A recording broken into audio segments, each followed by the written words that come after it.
Hi, everyone. Welcome to our Bridge to College student panel. We're just going to be getting started shortly. So in the meantime, while everybody is coming in, please drop your grade level in the chat and also share one word that you associate with college. So in the meantime, I'm just going to play some music while everybody enters in, and feel free to drop that one word in the chat.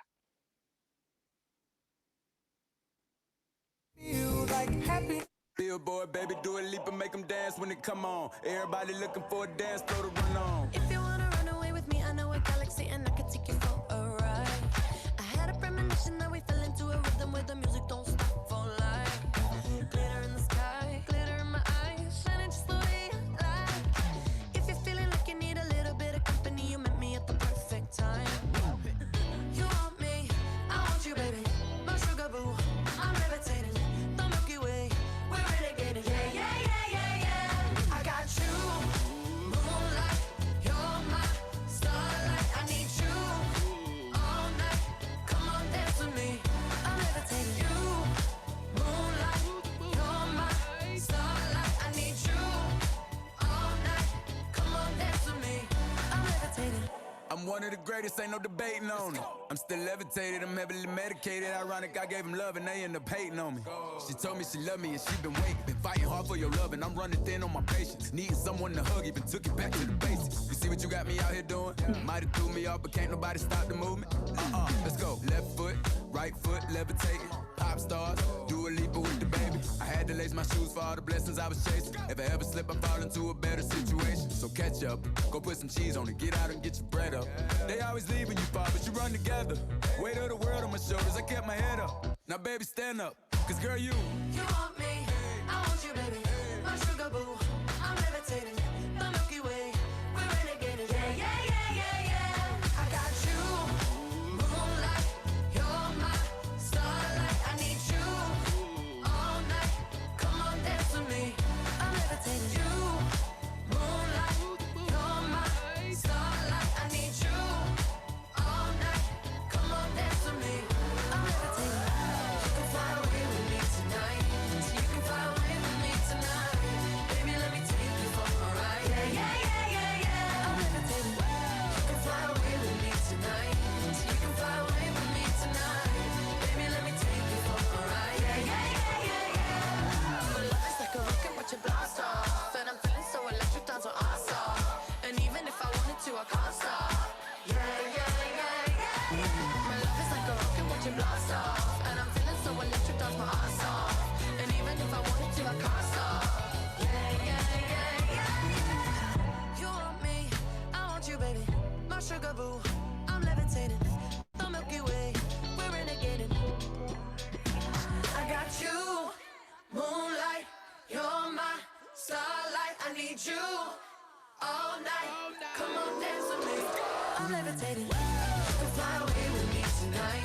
You can fly away with me tonight. Baby, let me take you for a ride. Yeah, yeah, yeah, yeah, yeah. I'm levitating. You can fly away with me tonight. You can fly away with me tonight. Baby, let me take you for a ride. Yeah, yeah, yeah, yeah, yeah. I got you, moonlight, you're my starlight. I need you all night. Come on, dance with me. I'm levitating.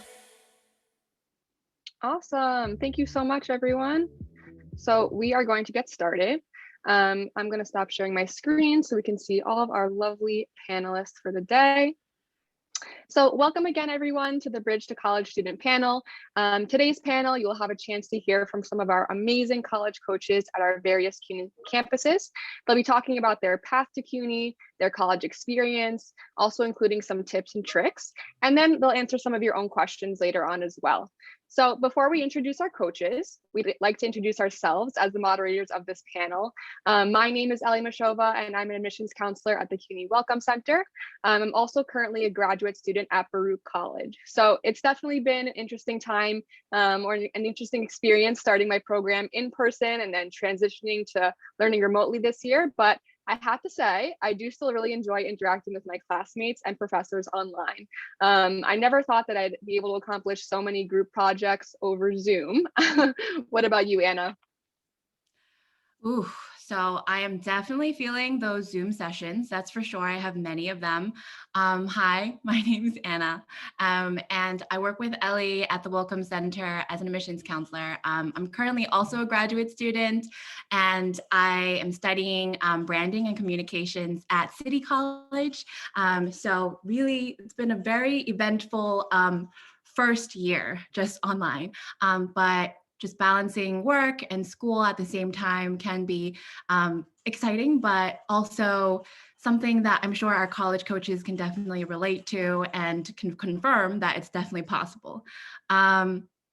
Regardless, we do need to acknowledge that transitioning from high school to college or wherever, whatever stage you're in can be really exciting, but also nerve-wracking. And so I really, really do encourage you to put any questions that you might have for our college coaches in the section where it says Q&A.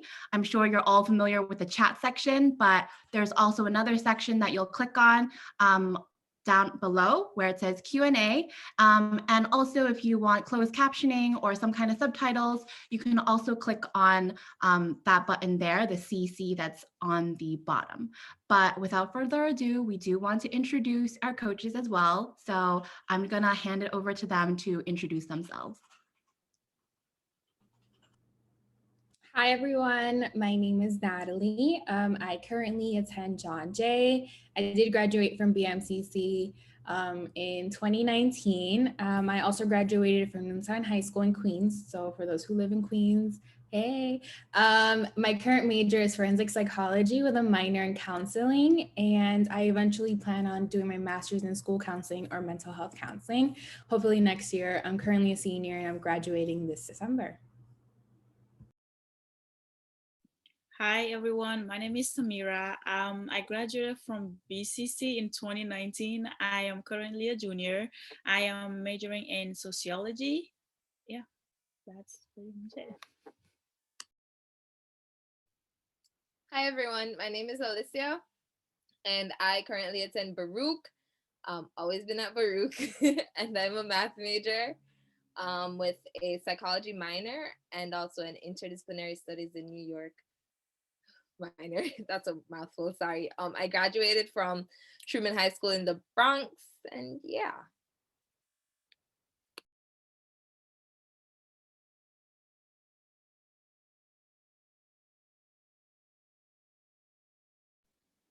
Jaquan, if you want to go ahead and introduce yourself. Yes, sorry, I was trying to unmute my hands. Um, my name is Jaquan. I currently attend Hostos Community College, and my major is liberal arts and science as of now, but I plan on transferring to physical therapy. Great, thanks for all of the introductions. I guess for our first question, some of them are rolling in already, but we kind of want to bring it back to your thoughts in high school, right? When you're going back to when you were in high school as a senior, what were you feeling around this time, around April, May, this time period? How were your thoughts?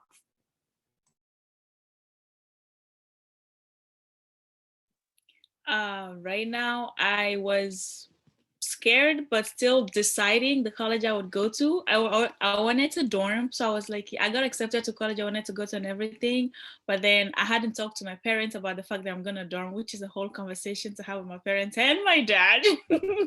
So I was excited, but then nervous, but somehow I ended up in a community college, which I loved, by the way.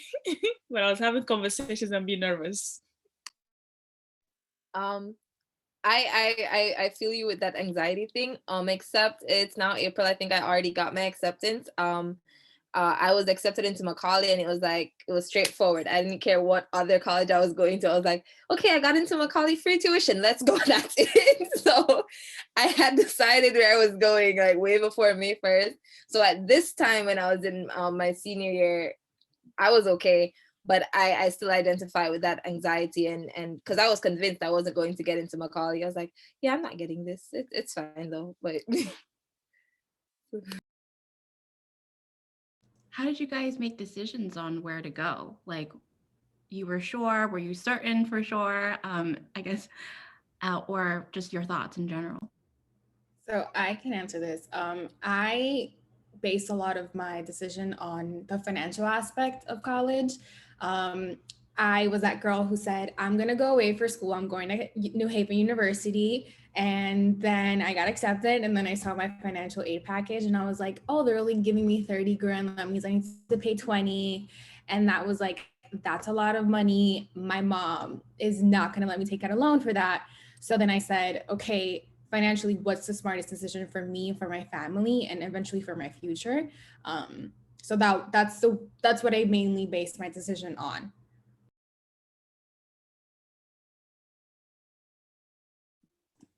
I mean, the same thing happened to me too. It was just purchase. They only gave me 30 grand. I was gonna have to pay 25 every year. Cannot do that. So Yeah, I think I touched on that in my first answer. Was go with. So my thing is, I came here in the 11th grade. So going to college, it was just like all about the finances. Gotcha. Completely understand that. That's that's definitely part of the decision making when you're thinking about like what college to go to. So I guess also a big part is what what would be like the differences between like high school and college? Did you realize when you came to college, like, oh, there is a difference? Like it's different schooling, right? But what does that look like?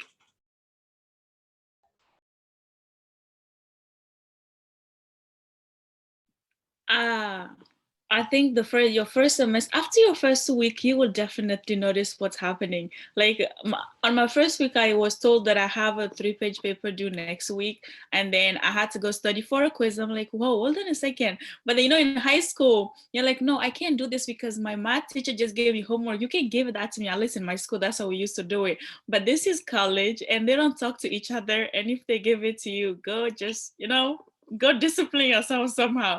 I know, right? After my first week, I'm like, yeah, definitely, I'm in college. This is not high school. Yeah, certainly. I've been discussing this with one of my mentors, and we said in high school they teach. In college, it's a lecture, right? So you go home and then you teach yourself. You don't learn, right? Right? They don't teach while you're in class. It's more like, let's discuss this, but then you have to go home and like, okay, this is how we do this, and this is what we do. And I think that was a major difference. That was a shell shock for me because it was easy. I always thought it was easy for me to learn in class, and it was, but that was when the teachers were teaching. Right.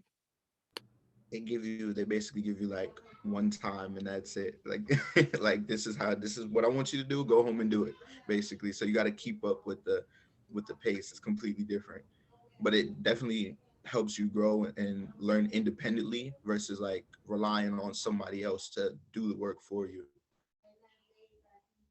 Also, a lot of self-advocacy. When you're in high school, you pretty much have like your friends with you all the time, or you have a teacher who advocates for you to another teacher. When you're in college, it's you pretty much only have yourself, but you also have to keep in mind that there are people there to help you, but you have to go out there and look for it.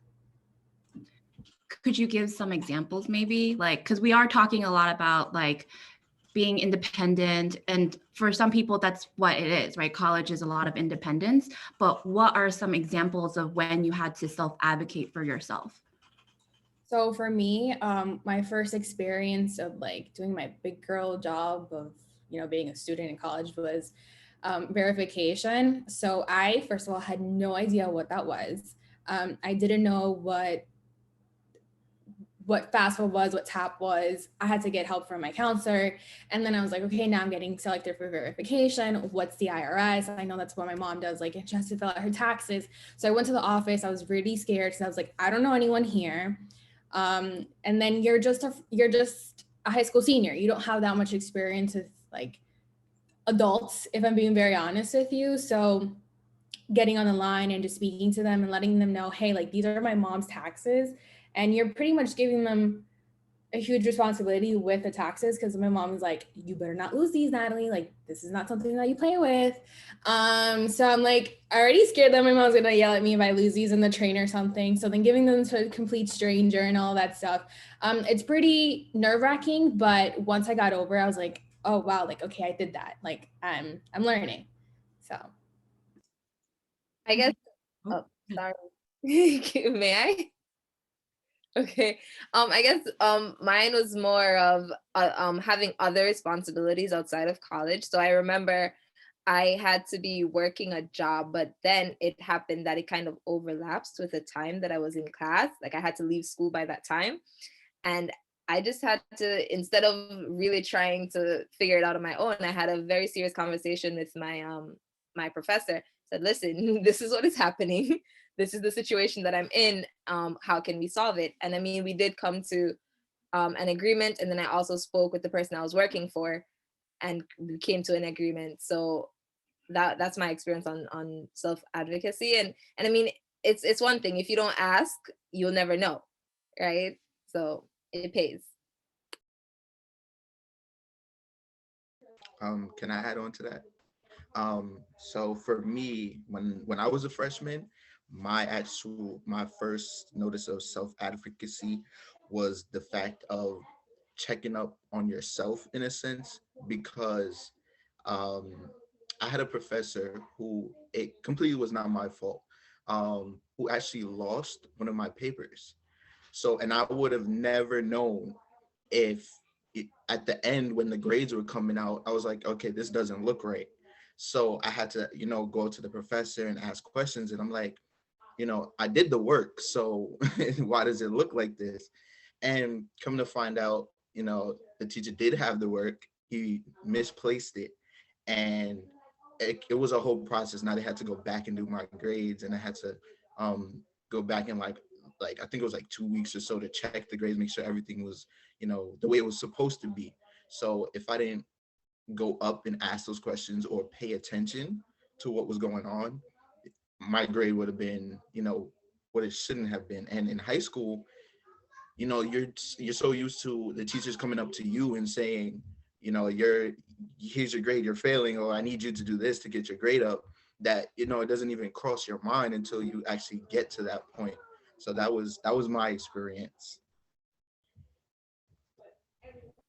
Yeah, I think that's really great, everyone. And kind of like going off of that self-advocacy theme, I know a lot of you have done transferring, right? You've transferred from one CUNY school to another CUNY school.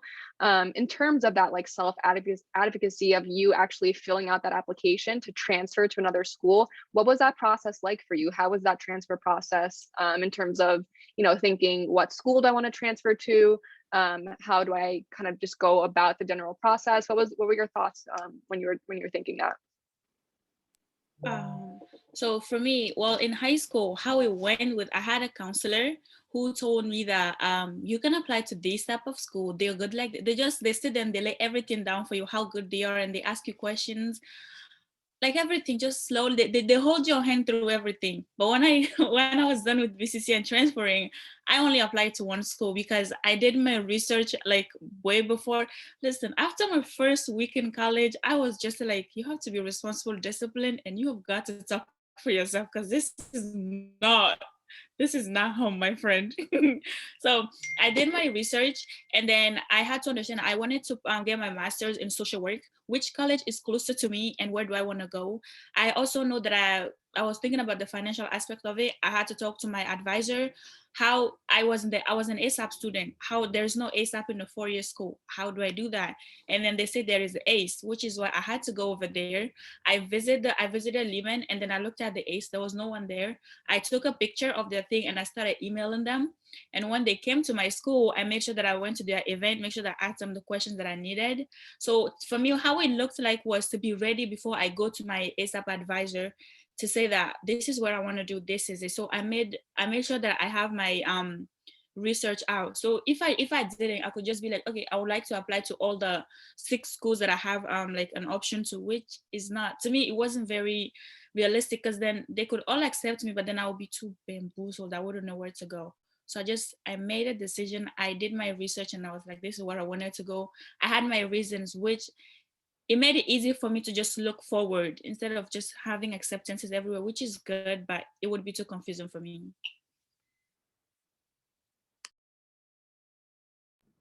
Yeah, for me, I didn't have someone to guide me with what colleges to apply or how do I even apply. So what I did is I basically just Googled my questions. it was a lot of researching on my own, basically researching what I wanted to do, what colleges offered my program, as well as option A and B. It's pretty simple transferring from a CUNY to CUNY. The only thing that I do remember specifically is making sure that I called my college once I got accepted, like, hey, these are my credits, make sure that they all transferred over. Since I did graduate with an associate, it was much easier. But right before registering for classes, some of the credits didn't transfer over completely. So I was on top of that over and over again. But yeah, it was a pretty smooth transition. Once graduating, it was just different feeling being on campus, obviously, because I went from a 2-year to a 4-year. I was downtown. Now I'm in Midtown by Columbus Circle. So yeah.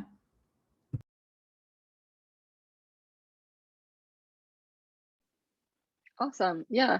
And I think that those are all really great points too, because you definitely have to do the research when you're thinking about transferring to another school. And although the CUNY to CUNY transfer process is pretty seamless and simple, it's a really great point to just make sure that you're on top of it. At this point, you have a little experience under your belt with the 2 years, or however many semesters you've done, and then just kind of going forward and making sure that your classes are transferring, all that other stuff is going through. So I think these are all really great points. Can you talk about a little bit too specifically if you've started out at a 2-year school, do you think there are some like misconceptions that people have about community colleges and 2-year schools? Talk about that a little bit and kind of demyth that that misconception. So a lot of people were like, I remember when I was in high school, or like just comments that people made were like, oh, it's like the 13th grade, or oh, it's high school all over again. And it's really not. Like, it's completely different. Everyone has this idea of, oh, you're just there because like either one, you had horrible grades when you were a student. That's false, completely false. I was a 90 average student. I just wanted to save my coin. That there's a difference between the two. And a lot of people are like, oh, it's just because you want to do liberal arts. That just means that you don't know what you want in life. And I'm like, no, I'm doing liberal arts because it's going to get me my basics. So when I end up going to my 4-year, so try again. So yeah, those are just some of the few that I remember at the top of my head. Okay. So the things that I heard was that, why, like, you have your grades are so good, why are you going there? First of all, are you gonna pay for my schools? That was my answer. That may be rude, but that's how I just said, I'm like, are you gonna pay for my classes? And then they're like, no, like so many, you want to know everybody there. This is college. Even if you're not dorming, you don't have time for anybody. And then this college is not high school. Your schedules is not the same. You're going to see them once in 4 months and be like, do I know you? You're gonna be so stressed, you wouldn't even know who you're talking to. And then another one I heard will be that if you go to a community college, you're dumb. They just say that to my face. I'm like, for real? You really want to go there? Do I technically really? That I'm like, listen, I'm not dumb. You've been in the same one. Like, yeah, you're just gonna go over there and become dumb. I'm like, I will see you somewhere. You're gonna ask me something. Don't even try me. They just say, but all that is not true. It's not the 20th grade. It's definitely not high school. And going to over there does not make you dumb. I majored in liberal arts when I was there. Right now I'm doing sociology. I'm only taking sociology classes and classes that I'm interested in. Nothing about that is dumb. Like Natalie said, save the money. You know what? Work smarter, not harder. One thing too that I forgot to add is some of the professors that you have are the same professors that are teaching in St. John's, NYU, Columbus. My English teacher for 101 was teaching at NYU. Like, he would leave my class and then he would go at NYU, and I'm like, I'm paying nothing, absolutely nothing, yet their students are paying 40,000 plus a year for this professor. I had the same situation. I had one from NYU too, and I've heard the same thing. Oh, you go to community college, you're dumb or whatever like that. Like, I had a friend who actually told me like, "What? You going to a community college?" I'm like, "Yeah." Like, it saved me money. It's convenient for me. Just because it's not convenient for you doesn't mean it's not convenient for somebody else. And like, so long as you put in the work, that's all that should matter. Because you could go to NYU, you could go to wherever you want to go, and anything can happen. Doesn't mean so long as you put in the work, basically it's a pass or fail. It doesn't matter where you go. It doesn't matter whether you're spending $1,000,000 or $1,000. So long as you're getting that what you need to get where you want to be, that's all that should matter. Yeah, and then another thing I want, like, people they don't think about is the fact that you're going to school, you're going to college. It's very good to go to college, but it's not just you that is applying. You're the one that is in the front line fighting, but it's your parents too. It's your generation. It's everything. I had a professor, she was teaching me sociology, and she goes and teach at NYU. All I'm saying is, it's not just you. Don't just think about the fact that I want to dorm, want to have the college experience. I just go to a community college if you want to, one semester, and then tell me it's high school. These are all really, really good points. You guys did a really great job telling us all about those misconceptions and how they are not true. So I love that. Before we move on to our next kind of section, I have one more question for everybody. What if you could kind of just go back to your high school self for a second, think back to the, however many years ago you were in high school. Thinking back now, what do you wish you knew as a senior in high school that you know now as a person about to graduate college, in college? I would say, wait, was somebody about to go? You can go. It's okay. Okay. I would say for me that you're not alone. Like, I thought that everything had to be done by myself, like financial aid, um, signing up for classes, just asking questions. Like, I just thought I was all on my own. But then, I realized that there's resources like that can actually help you with that. Like, there's coaches, there's in different things with depending on the school that you go to, like different things you can access that can help you, through your process. You can even go to the financial aid office and ask them, what does this do? Which goes back to our self-advocacy conversation about, asking questions. Don't be afraid to ask those things that you need to know. So I definitely wish I had that in high school. Like, I had that knowledge from the beginning, because it would have made like everything a lot smoother when I first did it. Uh, One thing I would say is that the first thing is you are way more resilient than you would ever imagine. I mean, college is definitely gonna activate that in you. That I promise it's going to.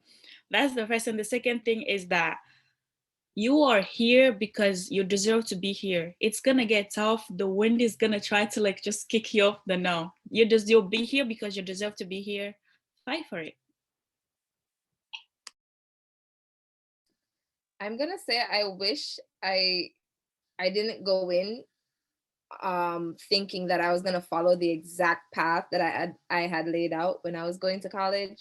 So I mean, it wasn't that long ago. I started when I was 17, going on 18, and now I'm 20, going on 21. But everything has changed in that 2 years that that has lapsed. And I think, and because I had laid out such a strict path from I was 18, I kind of have to continue on that path. And I realized I don't really want it. So I've been working recently on changing my trajectory a bit, but I still have to be doing the same classes that I do not find interesting at all. So I guess going in a broader sense instead of, like a very set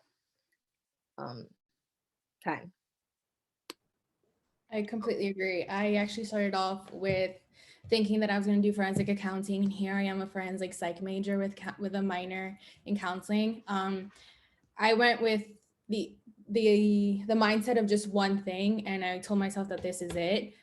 So one thing that I would say is keep an open mind, and it is okay to change your mind and to not know what you want to do. It is not completely over. It may take you a semester or two more, which is what happened to me. But if you are ultimately doing what you want to do, you are going to be happy in life. Trust me. I love that so much. And it's also, it is so important too, when you're thinking about going to school, you do not have to know. Nobody is telling you that you have to do this, you have to do this major. We have so many options at CUNY. So it's so great that everybody has found something that they really enjoy doing while they're in school. Great. I love all those answers. So kind of moving on into more of a day in the life on campus now, or a day in the life of a college student. We all know we've been remote for the past, however, year and a half now. Things are different than they used to be. But, talk us through a little bit about what it's like to be in college and learn virtually. Pros, also some cons, but definitely just, what is your experience right now with going to class and, still being involved in activities or any other extracurriculars you do on campus? Can I go first? So it has been a challenge. When I say a challenge, it has been it's been the works. I mean, the pro that I can find is that I'm able to do my classes from anywhere. So sometimes I'll go to work and I'll be on classes, or I'll be at home and I'll be in classes. It's flexible. I'm able to do that. But at the same time, I'm the type of person, I get distracted very easily. And I know that. So being at home and my phone is right there, I just take up my phone when I'm in class, and that's very unfortunate. And I just find that it's better when I can interact with someone. I can lean over and say, "Yo, what did the professor just say?" Or "What do you think about this?" Or even ask the professor what's going on.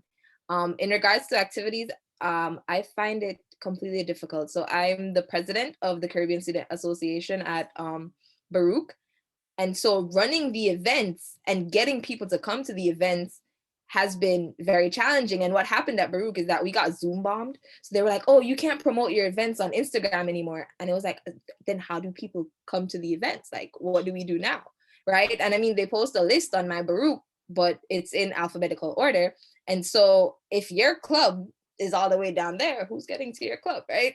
So I'm in this position right now where I have no idea how my e-board is going to go next semester. So activities is a complete mess. That's completely messy for me.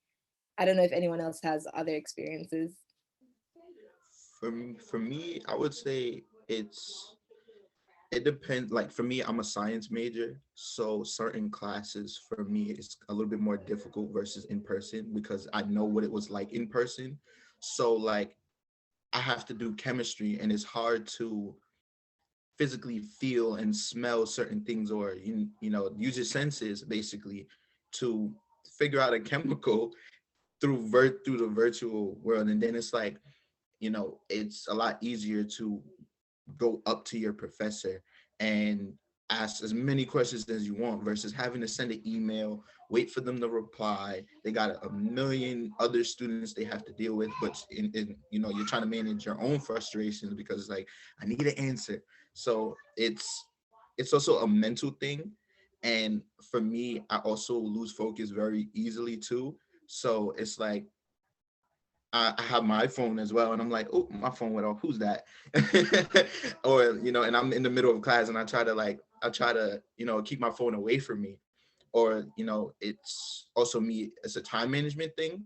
I feel like there was a lot more motivation when I was in school because like, okay, I have to get up, I have to go to class, but it's like, do I really want to get out my bed? Like I'm so comfortable. But it's you really gotta like. I feel like you really have to push yourself. Like that's really the point I'm trying to make, is just push yourself, stay focused.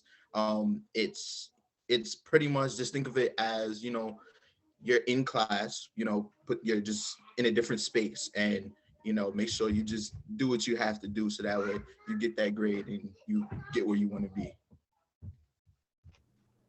There is a beauty to this online virtual world. And the beauty is that your time is very flexible. So you can be very flexible with your time. For example, here I am right now working. I'm still a full-time student, have 3 jobs, and I still manage a social life, a personal life. I still go out with my friends, my partner, my family, with my dog. So that's one of the beauties of this online world, I think. So I think you obviously are used to right now just being virtual, but there's obviously going to be there probably is a possibility that you go back on campus, maybe not this year or next year, but definitely by your senior year, you'll be on campus. So it's okay. It's a little bit different than how it is right now. Obviously that human interaction is a nice thing too. So yeah. Yeah, going off that, Natalie, what do you kind of envision for, let's say in the upcoming semesters as students start to get back on campus? What do you kind of envision that future on campus to be like? I definitely feel like it would be masks everywhere. Everyone is in a mask. I'm not sure about the whole vaccine policy, but how that's going to go. I do know that some colleges are requiring for students to be vaccinated. I'm not sure how CUNY is going to deal with that. Um, I personally am okay with it. Am I totally 100% on board? No.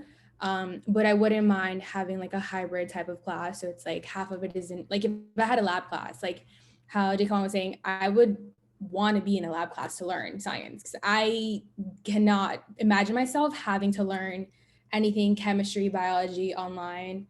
I'm just a very hands-on type of person. So for that, I wouldn't have a problem with. But if it's like a psych class, like how I'm taking right now, I don't really need to be in person for that. I'm just gonna get a lecture so I can get that lecture in the comfort of my bed at 9 a.m. Like it doesn't really bother me. So yeah.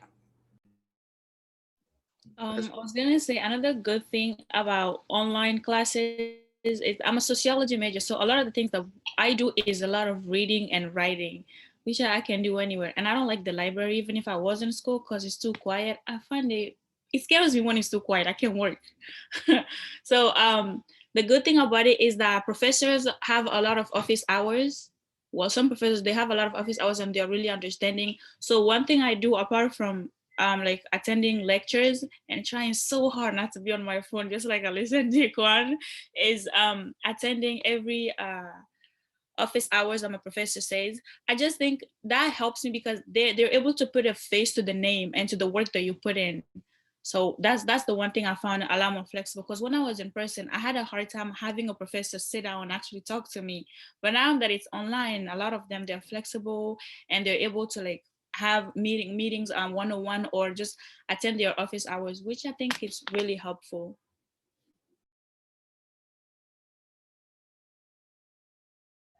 I want to add on to what Natalie said. Um, Definitely make sure like you take care of yourself. Like that's also the good thing about being in virtual.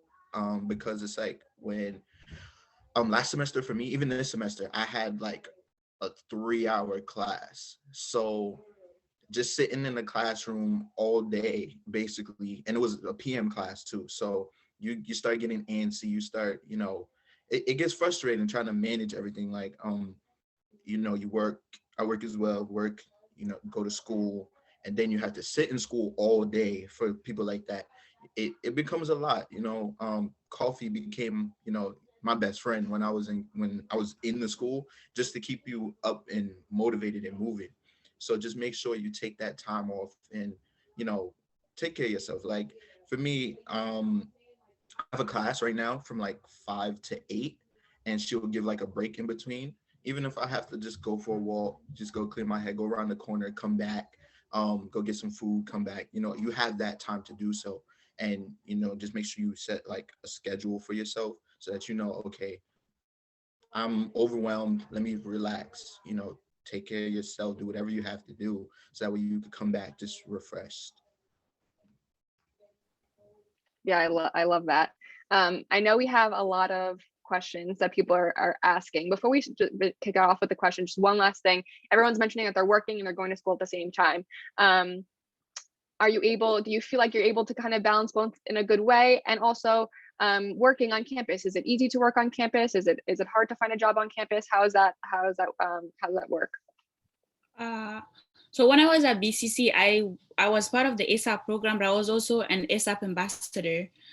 How I got the job was I think my advisor recommended me, but it was super easy when I was over there, because then you give your supervisor your schedule. Well, they know it. I'm in the program, so they'll help me make it, and they give you the times to work. Right when I leave class, I don't go home and go back to work, so I just go to work and then I go home.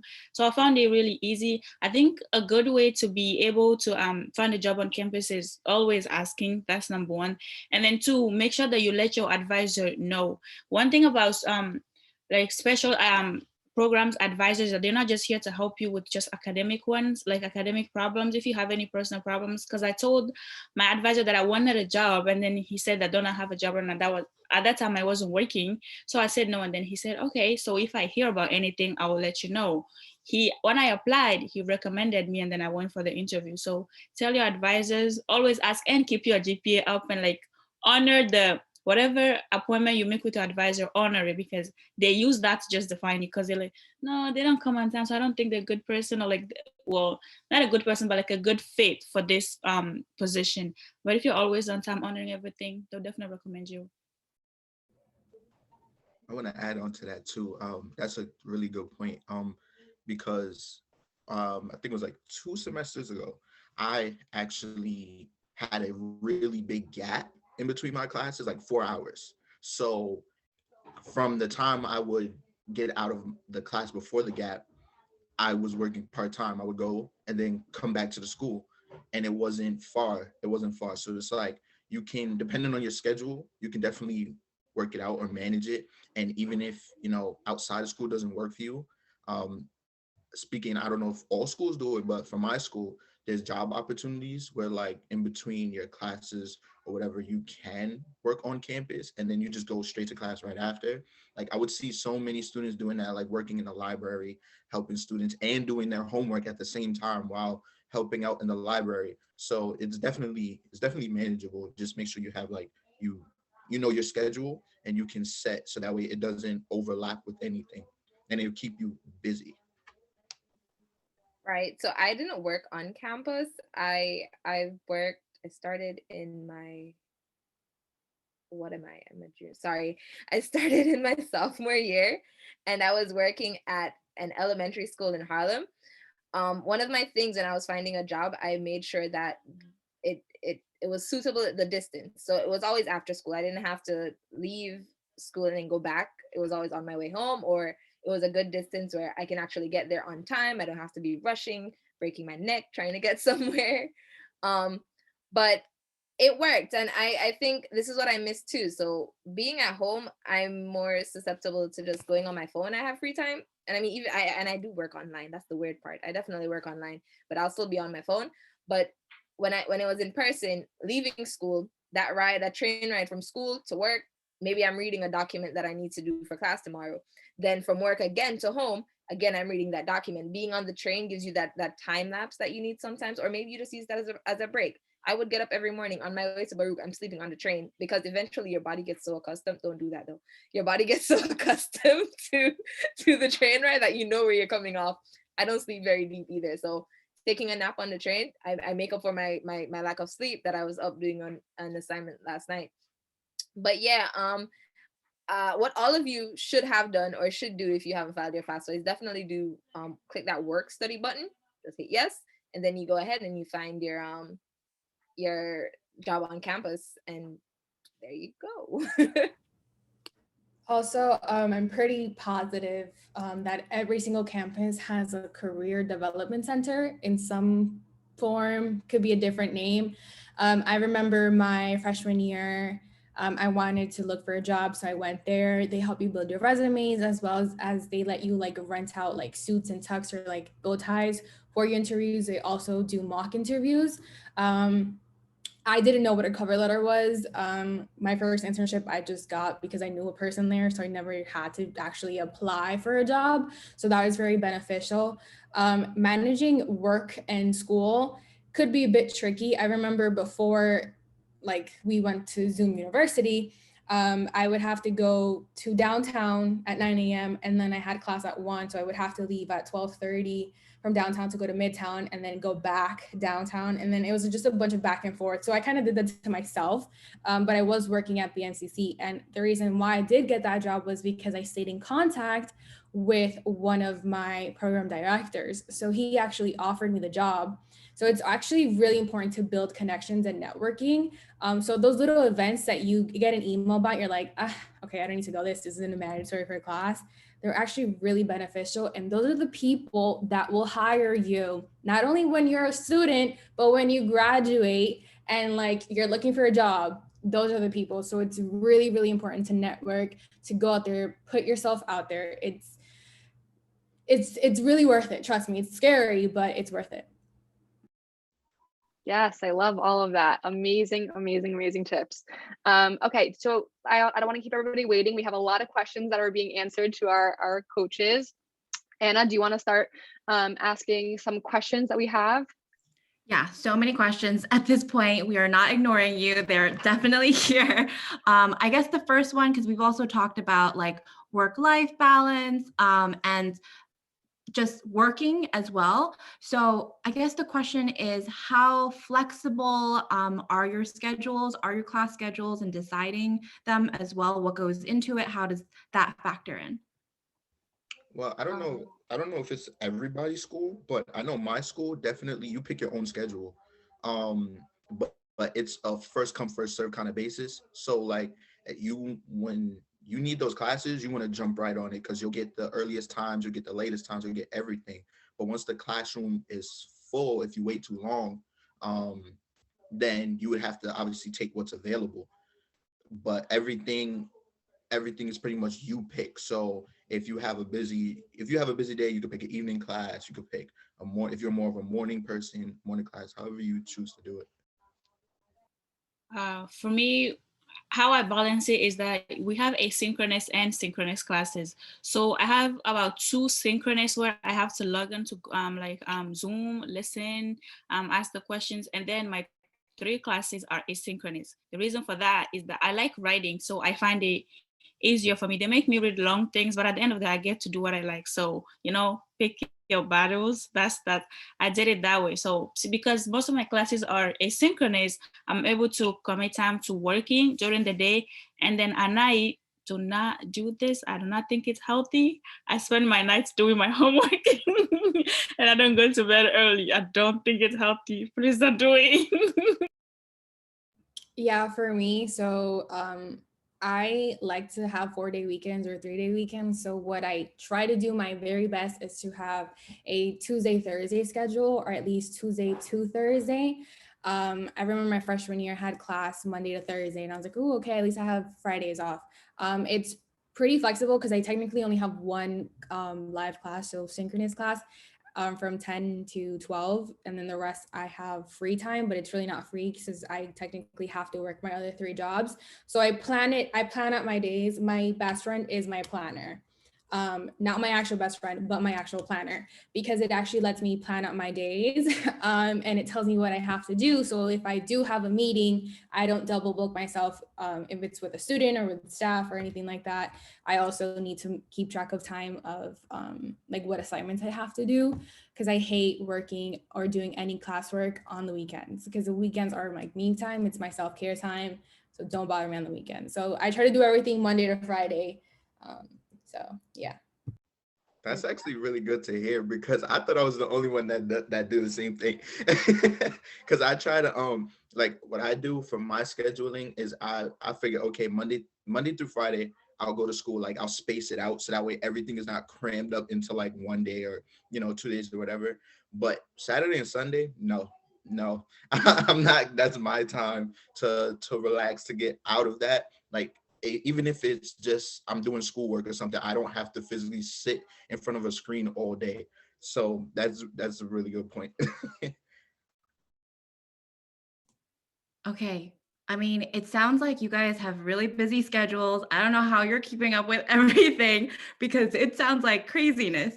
But also that sounds really amazing. So in all of this like busyness of your life, I guess another question that's kind of come up is, how are you building relationships at school, right? Like what's your social life like? What if I'm really shy and I don't want to go up to someone randomly and be like, hey, can you be my friend? Like what goes into that? I'd say attend an event, right? Once you pull up to an event, and especially I know at Baruch, someone is talking to you. Someone's like, hi, how are you? What's going on? Da, da, da, da, and you make friends. Boom. Right? At Baruch, I'm not sure at other CUNYs. At Baruch, I know we have club suites. They'll definitely be like, yo, pull up to the club suite. And as soon as you walk in there, everyone is talking to you. It's a hot seat, it's a discussion. If you want to say something, you say whatever. And well, that's how I made friends. That's not how I made friends. That is I know also at Baruch that we had block schedules. So I think that was very helpful. We had the same people in like 4 or 5 of the classes that we were taking. So that was very helpful too. That's how I made my first friend, actually. I basically called someone an idiot because I said I'm from Jamaica and it's out of the country. It's, you know, it's another country. And they were like, oh, are you from Queens? But that's a tangent. So So one way to actually I actually made friends in this online world is by group chats. So somehow on Blackboard, you can find the whole class list. So what I did was I just made a group chat through WhatsApp and just added everyone. And that's how, like, there's 50 people in your class, that's 50 people you can talk to. So we kind of just talk back and forth through there. I do remember when we were back on campuses, we had club hours, like it was completely blocked. No one had classes during that time. I like to bring my own lunch to school. I do not buy any outside food or whatever. I just hate school lunch. So I needed a microwave and I didn't know where the microwave was. So I asked the guy next to me, I was like, hey, do you know where I could find a microwave? He's like, oh my God, yeah, the student council room. And boom, I went to the student council room the first day that I was at John Jay. And now I'm like besties with all of them. And I have somewhere to microwave my food when I'm back on campus. So For me, that's actually very relatable to me because I'm one of the people that just like, I'll sit in the back of the classroom. I want to see everybody, what's going on. Like, I don't want to talk to nobody. I don't know you. But depending on, that's a key point too, is that you want to make sure you're going to a school where you're comfortable in your environment. So like for me, my school is very diverse with a whole bunch of people. So sometimes you can have a school where people are just really friendly. So like, even though I'm sitting in the back, what got me starting to talk was people would come up to me and like, hey, did you get that work? You know, I was absent, or, you know, I took this class before. So if you need help, you know, I'm there available at the library. And one of my classes, I had a science class, and a group of us, we all became cool like that. And you know, one of the people took the class and we actually all passed together as a group. Um, so it really benefited. And also, you know, joining clubs, joining things that actually makes you talk. It's not like high school, where in high school you have your clique, like that's your friends the whole way through. No, it's not like that. Every other class you might have a different person, or you know, a whole different group. You might have one or two that you met previously, but you have no choice but to actually speak to new people. So don't do what I do and just sit in the back. Like, no, if somebody comes up to you, or you know, don't be afraid to make the step of, you know, networking and getting to know people, because it definitely can help you. Especially like, you could miss a day of class or anything could happen, and you have that one person that you can say, hey, what did I miss? Or hey, let's study together for this quiz coming up, this midterm coming up. And it really helps out. Yeah, I mean, comparing high school to college. Now that I look back, high school is very exclusive. You just have one group of friends, and you're like, you can stay with me. Bye. Anyway, but how I made friends is the fact that when I was in high school, I was something called the youth leader. So I started learning how to do FAFSA and tab and CUNY applications, how to look at packages, like how do you compare them and everything. I don't know, that's how I made friends. I would just be sitting and somebody's like, so I haven't done my FAFSA, and I'm like, oh really? Come on, sit with me. I mean, don't show me your information, but I would definitely help you. I don't know. I feel like I'm everywhere. And then I keep signing up to appear everywhere. I have anxiety, but whenever I see something like poetry or writing, I don't care if I'm gonna win or not. I'm just there. I think that's how I made my friends. Okay, so we're running short on time. So one last question, really quick. So group work. How often do you have to do group work with people in your classes? Do you love it? Do you hate it? What's going on with that? I know that at least once a semester I get some assignment that's in a group. At least once a semester. I do not love it. Not all the time, at least, because I mean, there are sometimes when there are individuals who they're willing to work with you, and you know, we get on this, we're like, okay, you do this and you do this, and we're good. But then there are other times when people are unresponsive. This semester I found someone who's very unresponsive, and up until the night the presentation was due, we're presenting tomorrow morning, she's not responding. We have a WhatsApp group, everyone else got their part done. I basically had to start her part, and then I had to like message her privately like, hey, are you okay? And I had to go with that whole type of being nice instead of being like, yo, you need to get your work done, because then, you know, people aren't receptive to that as much. But it was very frustrating because I was like, are we getting this work done? Are you going to present tomorrow? I don't need my marks deducted because of you. So I don't like it at all. But that's the real world for you, to be honest. I like group works because I went to an international school. Given that I learned English here, so I had to work with everybody. Anyway, when I first came, I just say yes and okay to everything. I had no idea who was saying. I only spoke French and my other languages, so I had to learn.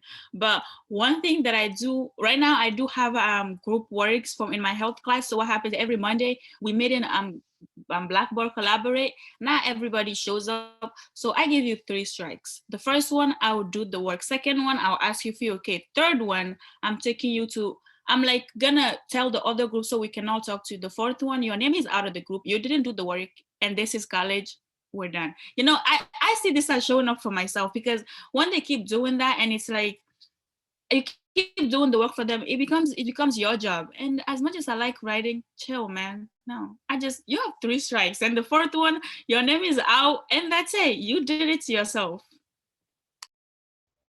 Definitely take charge. Definitely. I had that situation before. We had a big group project and it was a midterm. Of all things, it was a midterm. And you know, I was expecting we were in communication, and I was expecting the person to do their part. I did my part, and last minute the person did not respond, nothing. Come to find out, they didn't do any of their parts on the PowerPoint. So I took it upon myself. I did all of the work, and I took the person's name off, and I took all the credit, because I was like, I contacted you. We spoke, and you still didn't do your part. You know, that's on you.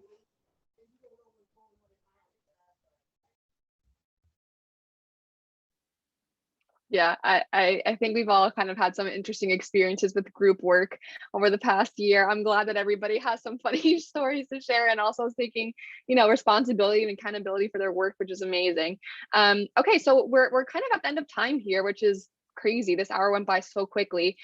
Before we go, I'm just going to share some quick tips that we have for everybody who is still on with us about, tips about going to CUNY.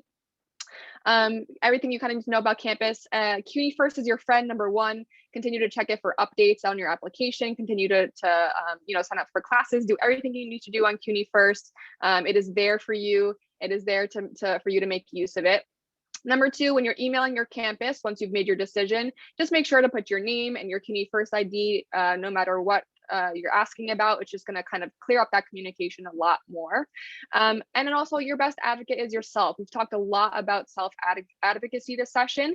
Our amazing coaches really told us a lot about, how it is important to be a self-advocate and how you kind of transition to doing that in college. So don't be afraid to ask questions and get the help that you need.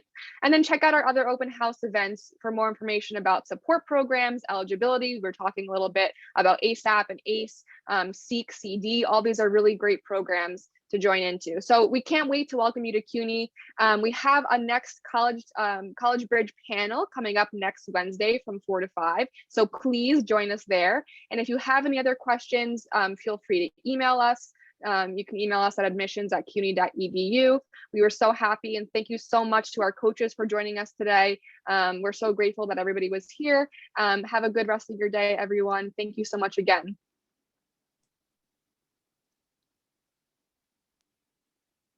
Thank you everyone for joining. Thank you. Thank you guys for being here.